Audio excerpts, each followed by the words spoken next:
Chegou o dia da gente falar sobre manhwas que tem o tema escolar, onde os nossos protagonistas vão para escolas, vão para academias, vão para lugares que eles precisam ter aquela relação que nos lembra muito o nosso ensino médio, o nosso ensino fundamental. Eu não sei vocês, mas eu tenho uma certa nostalgia lendo isso e pensando, putz, não tive nenhum romance típico desse na minha vida, mas fazer o que, né? Nas histórias a gente tem. E aí, gente, tudo bem com vocês? Aqui é a Luana e hoje eu trouxe um vídeo que eu estava lendo as histórias correndo, na verdade, pra ler as histórias pra trazer pra vocês. Vocês me pedem há bastante tempo um vídeo assim e eu acabei, sei lá, procurando histórias, não achava. E aí que eu li as melhores pra trazer pra esse vídeo. Então, antes de tudo, já deixa seu like nesse vídeo, se inscreve se você for novo aqui, ativa as notificações pra você sempre receber os vídeos com as listas, com as indicações, com os tops, com os nossos surtos diários aí, pra gente ter uma conexão maior nesse mundo de manhwas. Espero que você goste desse vídeo, fique comigo até o final dele e comenta aqui embaixo qual é a sua história favorita dentro desse tema de escolares, de academia, onde os personagens têm que usar uniformes e tem relacionamentos que são até mesmo tão inocentes, já que eles são mais novos. Começando com Eu Sou a Amiga do Protagonista Masculino. Essa história é um pouco difícil pra mim, porque a primeira vez que eu peguei ela pra ler, eu não gostei, eu não queria ler ela, eu achei muito clichê. Talvez eu tivesse muito saturada de histórias assim, deixei ela de lado. A segunda vez que eu tentei pegar ela pra ler, foi bem. Então talvez eu só tivesse realmente muito cheia de histórias clichês e não quisesse mais uma. Mas se você tá procurando algo que seja clichê e que seja no âmbito escolar, no âmbito de uma academia, eu falo academia, não academia de ginástica, né? Pelo amor de Deus, gente. Porque no tempo antigo, romance de época, não era escola, era chamado de academia. E aqui se passa em uma academia, porque temos um romance mais antigo, onde tem imperadores e a questão de casamentos, mas aqui eu acho que a história não é tão focada em hierarquia. Aqui a gente tem o começo da burguesia, tem o começo daquela evolução, porque a nossa protagonista, ela é noiva do príncipe herdeiro. E ela não tem título real, ela só tem muito dinheiro. A família dela é muito poderosa, mas ela não tem a classificação, sabe, de sangue real, aquela coisa de família antiga, ela é apenas muito rica. Mas a nossa protagonista, de verdade, ela acaba reencarnando naquele corpo e sabe que ela vai morrer porque o protagonista vai se apaixonar por uma nobre de verdade que vai se casar com ela. Como a nossa protagonista precisa evitar esse futuro, ela vai lá e diz assim, ó, vamos fingir que a gente não é noivo porque eu não quero que pessoas me relacionem com você. Eu quero terminar esse noivado e toda aquela lenga-lenga das histórias que a gente já sabe. E claro que dar pé na bunda de boy faz com que o boy venha atrás. Só em histórias, tá? Não sejam assim na vida real.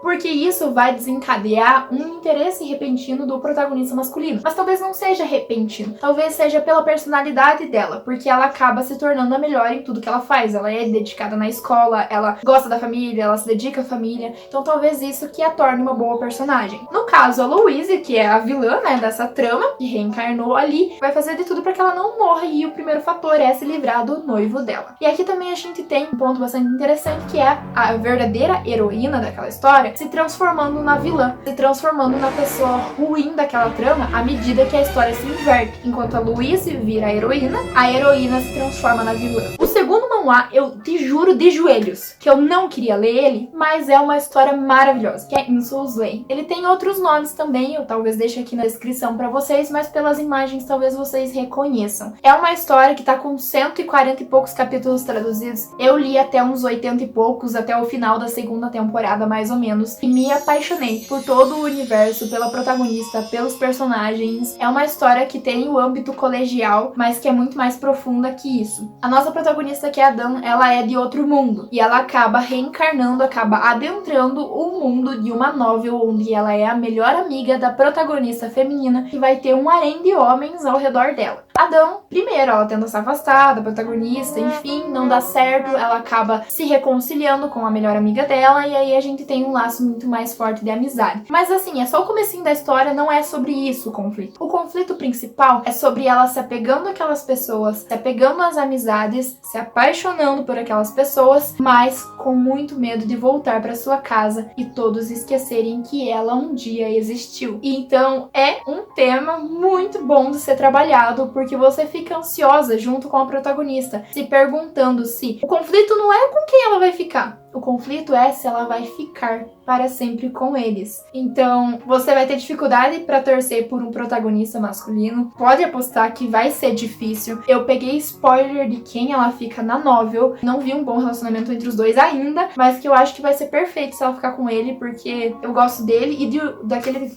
Enfim, ó, falei, não vou falar, gente, desculpa, é spoiler. Fica aí, tua conta e risco ler essa história, mas eu aconselho demais se você ainda não leu ela. O próximo manhwa é Cacau 79%. E já fica avisado de antemão, é uma história com enrolação, é uma trama assim. Se você não gosta de enrolação, não é uma história pra você. Tem uns 39 capítulos traduzidos pro português e já dá pra gente ver que a base da história é: os dois se gostam, os dois são melhores amigos de infância, se passam num colegial, só que os dois não ficam juntos, existem vários conflitos e até eles ficarem juntos vai demorar, porque esse é o conflito da história. Se eles ficarem juntos no capítulo 20, a história não tem mais o que contar, porque era sobre os dois conseguirem se relacionar de forma que eles ficassem juntos. Então, existe uma enrolação, existem outros fatores que vão atrapalhar o romance dos dois. Mas, pra quem gosta, é um prato cheio. Às vezes você gosta desse negócio de, sabe, chipar com outras pessoas, mas daí, tipo, o protagonista masculino sentindo ciúme, indo atrás da protagonista feminina. Mas é uma história bem clichêzinha do tipo, ela é a melhor amiga dele, eles não ficam juntos e se passam numa escola. Operation Pure Name Love é uma história que anda fazendo bastante sucesso, principalmente dentro do TikTok. Toda aquela cena onde a Soa, que é a nossa protagonista, vê o seu namorado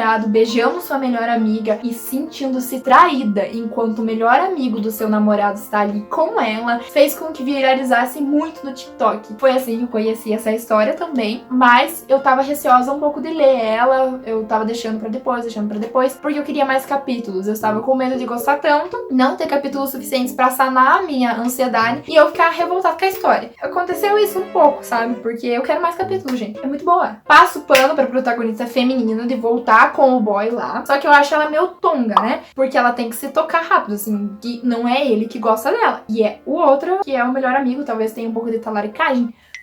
Talvez. Mas enfim, essa talaricagem a gente passa pano. Essa a gente aceita. Porque afinal de contas, foi muita traição da melhor amiga da Soa fazer isso com ela. Ficar com o boy dela e agir como se não tivesse acontecendo nada. Mas também, se a gente se colocar no papel ali da melhor amiga, a gente entende que ela tem um senso de inferioridade muito grande. Muito grande, e que é isso que fez com que ela fosse atrás do que é da Soa. Mas a história, o conflito dela, não tem nada a ver com isso. Por quê? Porque a nossa protagonista, ela consegue ver que as pessoas têm um determinado número de amor que elas receberão durante sua vida. Então, se for 10 mil ao longo da sua vida, elas vão recebendo, né? E isso vem de interesse romântico e também de ciúme, que faz com que essas pessoas sejam mais adoradas que outras, e isso coloca também o determinante de que você vai ser famoso se você tiver muito amor a receber. Não é uma coisa que você luta pra conquistar, é uma coisa predeterminada que você apenas aceita aquilo e você recebe. Então, ela se vê muito injustiçada quando ela percebe que o dela é 0/0 e ela não vai receber nenhum amor durante toda a sua vida. Mas, digamos que ela é um bug do sistema. Ela é um erro que acabou surgindo ali e que precisa ser consertado. E se ela não for consertada, ela será eliminada. Simplesmente isso. Então ela vai correr atrás de que alguém goste dela, pra que ela pelo menos consiga aparecer um coraçãozinho ali, pra que ela não seja eliminada pelo deus daquele mundo que criou essa regra estúpida. E nisso ela vai tentar oferecer até mesmo um caso pro melhor amigo do boy dela. É aí que a gente vai ter emoção. O próximo manhwa é Eu Delicadamente Recusei o Protagonista Masculino. Tem uns 30 capítulos traduzidos e é uma história que, talvez por eu estar muito saturada de clichês, eu também acabei demorando um pouco pra avançar nela, sabe? O diferencial dessa trama é que a Erinda, que é a vilã, ela tenta fazer com que ela acabe com a vida dela, sabe? Fazer com que acabe a experiência dela naquele mundo. Fazer com que ela volte pro seu original ou fazer com que ela siga em frente. Mas eu acho que o objetivo dela não é ficar ali, porque é a primeira vez ela segue toda a trama do jeito certo, ela sendo a vilã, ela condenando a protagonista feminina e tipo assim, fiz o meu trabalho aqui nessa vida, já pode me mandar pra próxima ou pode me devolver pra minha anterior, né? Eu não quero ficar aqui. Mas acaba que o deus daquele mundo, seja lá o que ele está pensando ou fazendo a respeito, manda ela de volta pro passado. E aí ela fala, se eu vivi a primeira vida tentando ser a vilã, como manda a história, e não deu certo, então eu vou viver indiferente à protagonista feminina, porque talvez é isso que esse mundo quer. Ela vive indiferente, mas ela acaba morrendo do mesmo jeito. Ela volta no tempo e ela fica assim, tipo, mas o que eu faço nesse mundo? Tipo, eu sou a vilã? Sou, tipo, morta. Eu ignoro a protagonista e eu morro também. E é aí que ela vai começar a se envolver com os protagonistas masculinos dessa trama. E é essa história que a gente vai acompanhar. Essa história se passa em uma academia real, onde ela tem contato com o seu noivo, que ela já quer dar um pé na bunda dele, mas ele não aceita a rejeição. Ela se envolve com um mago bem poderoso que diz que vai proteger ela. E ela se envolve com um espadachim, né, um cavaleiro, que também vê interesse romântico nela. Ela se envolve com a protagonista feminina, que tem um poder muito interessante. Ela consegue sentir o que as pessoas realmente estão transmitindo. Ela, tipo, eu posso dizer, eu amo você, mas a pessoa tá te odiando. A protagonista feminina, ela consegue ver esse sentimento de ódio. Então é muito legal porque ela sabe que a Erinda... 2000 years later.